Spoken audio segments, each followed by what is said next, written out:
여러분 안녕하십니까? 유재풍 변호사입니다. 유재풍 변호사의 법률 이야기. 오늘은 범죄 행위로 인해서 어떤 피해를 입었을 경우에 간편하게 그 손해를 배상받을 수 있는 제도인 배상명령제도에 대해서 말씀을 드리겠습니다.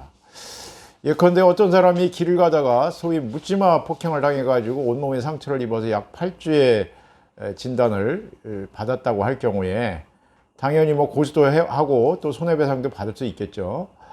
그런데 그 범인이 그런 행위에 대해서 잘못을 뉘우치고 합의금을 지급하고 합의를 한다고 하면 모르겠지만은 그렇지 않고 나 몰라라 식으로 그냥 방치하고 있을 경우에 그 입은 손해에 대해서 치료비 등 여러 가지가 있겠죠. 그것을 어떻게 배상받을 수 있을지에 관한 문제입니다.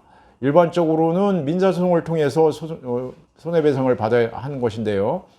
그리고 이제 그 금액이 뭐 3천만 원 이하인 경우에는 소위 소액 심판을 통해서도 할 수 있겠습니다. 그렇지만은 일반적인 금전소송과 달라서 이런 폭행 사건이나 범죄 행위로 인해서 입은 손해에 대해서는 그러한 피해 상황뿐만 아니라 피해 과정에 대해서도 입증을 해야 되기 때문에 쉽지가 않습니다. 그래서 이런 어떤 범죄 행위로 인해서 피해를 입은 피해자에 대해서 간편하게 그 피해를 변상받을 수 있도록 하는 조치가 바로 배상명령 제도인데요.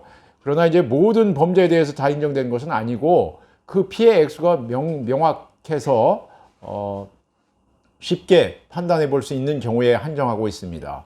그리고 이제 어떤 피고인이 형사사건으로 재판을 받을 경우에 즉 1심 또는 2심 재판 계류 중에 그 법이 정한 일정한 범죄가 있습니다. 이를테면 상해죄, 중상해죄, 특수상해죄, 상해치사죄, 폭행치사상죄, 과실사상죄, 절도, 강도, 횡령, 배임, 손괴죄, 그리고 성폭력범죄 처벌에 관한 특례법 10조에서부터 15조에 해당하는 범죄, 나아가서 아동청소년 성보호에 관한 법률 제12조 위반 등의 사건에 대해서 법원이 유죄 판결을 선고할 경우에 직권이나 아니면 피해자의 신청에 의해서 첫째로 물적 피해, 둘째로 치료비, 셋째 위자료의 배상을 명할 수 있도록 한 조치입니다.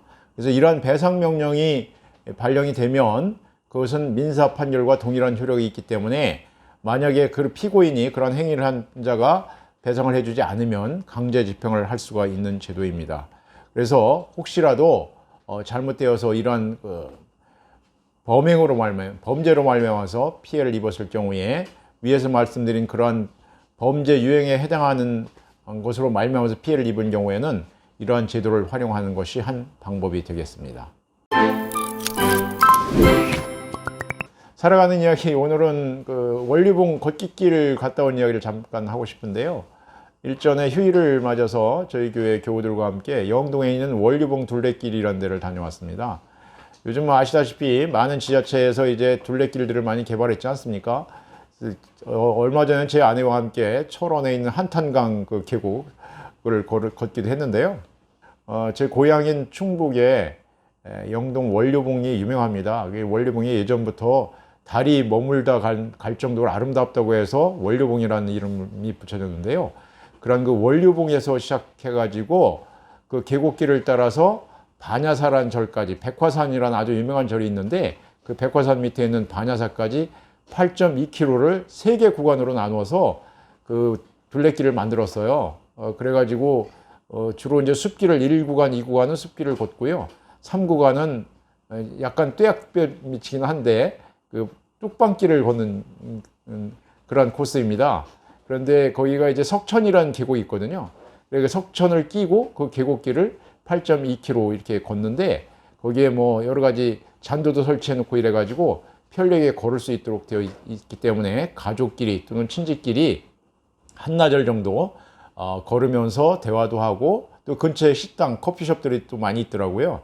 그래서 여기에서 즐기면 정말 좋은 휴식의 시간이 될 것 같아서 여러분께 한번 권해드립니다. 영동에 있는 원류봉 둘레길입니다.